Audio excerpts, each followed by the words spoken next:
घर की खुशियाँ। राजस्थान के एक छोटे से गांव बंसीपुर में शेखर नाम का व्यक्ति अपने माता पिता, पत्नी और 2 बच्चों अंशुल और साक्षी के साथ रहता था। शेखर पेशे से किसान था और मेहनती स्वभाव का था। परिवार में आर्थिक तंगी थी, लेकिन वे मिलजुल कर रहते थे। हालांकि समय के साथ रिश्तों में दरार आने लगी और घर की शांति प्रभावित होने लगी। शेखर की पत्नी अपने सास ससुर की सेवा करती थी, लेकिन उसे हमेशा शिकायत रहती थी कि शेखर उसके साथ समय नहीं बिताता। शेखर दिन भर खेत में काम करता और थका हुआ घर लौटता। बच्चों की पढ़ाई और घर के खर्चों के कारण वह परेशान रहता। एक दिन मीना ने कहा, शेखर, तुम्हारे माता पिता को अब गांव में रहना चाहिए।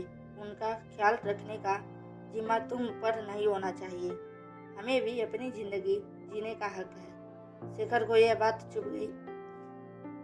उसने गुस्से में कहा, मीना, अगर माँ पापा नहीं होंगे तो हमारा परिवार भी अधूरा रहेगा।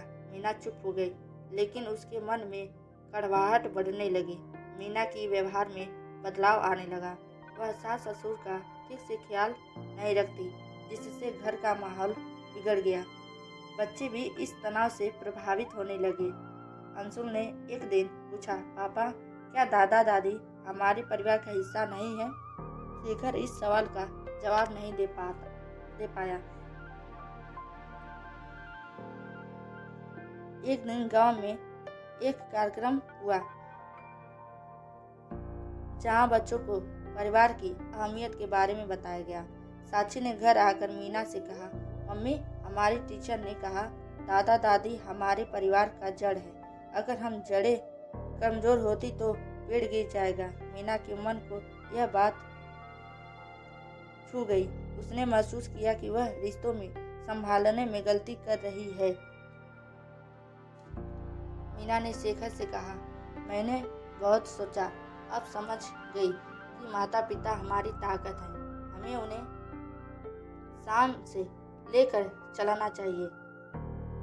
शेखर ने मीना को गले लगाया और कहा, मुझे खुशी है कि तुमने यह बात समझी। हम सब मिलकर इस घर को खुशियां से भर सकते हैं। मीना ने अपनी गलती सुधारी और सास ससुर की सेवा करने लगी। घर का माहौल फिर से खुशहाल हो गया। बच्चे भी रिश्तों की अहमियत समझने लगे। शिक्षा, परिवार का हर सदस्य महत्वपूर्ण है। बुजुर्ग हमारी जड़ें हैं और उनका सम्मान करना हमारी जिम्मेदारी है। एकजुटता और प्यार से ही घर में सुख शांति रहती है।